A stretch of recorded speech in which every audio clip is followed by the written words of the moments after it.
کرتا ہوں اللہ کے نام سے جو بڑا مہربان نہایت رحم والا ہے۔ عبداللہ بن جریح نے عبداللہ بن عمر سے کہا، اے ابو عبد الرحمن، میں نے تمہیں 4 ایسے کام کرتے ہوئے دیکھا ہے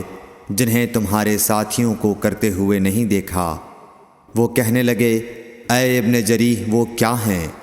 ابن جریح نے کہا کہ میں نے طواف کے وقت آپ کو دیکھا کہ 2 یمانی رکنوں کے سوا کسی اور رکن کو آپ نہیں چھوتے ہو۔ دوسرے میں نے آپ کو سبتی جوتے پہنے ہوئے دیکھا، اور تیسرے میں نے دیکھا کہ آپ زرد رنگ استعمال کرتے ہو، اور چوتھی بات میں نے یہ دیکھی کہ جب آپ مکے میں تھے لوگ ذی الحج کا چاند دیکھ کر لبیک پکارنے لگتے ہیں اور حج کا احرام باندھ لیتے ہیں، اور آپ 8ویں تاریخ تک احرام نہیں باندھتے۔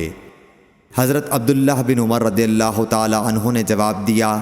کہ دوسرے ارکان کو تو میں یوں نہیں چھوتا کہ میں نے رسول اللہ صلی اللہ علیہ وسلم کو یمانی رکنوں کے علاوہ کسی اور رکن کو چھوتے ہوئے نہیں دیکھا، اور رہے سبتی جوتے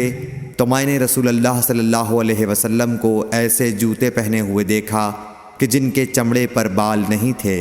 اور آپ انہی کو پہنے پہنے وضو فرمایا کرتے تھے،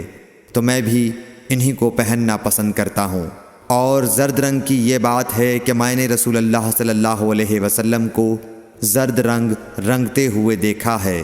تو میں بھی اسی رنگ سے رنگنا پسند کرتا ہوں۔ اور احرام باندھنے کا معاملہ یہ ہے کہ میں نے رسول اللہ صلی اللہ علیہ وسلم کو اس وقت تک احرام باندھتے ہوئے نہیں دیکھا جب تک آپ کی اونٹنی آپ کو لے کر نہ چل پڑتی۔ صحیح بخاری حدیث نمبر 166۔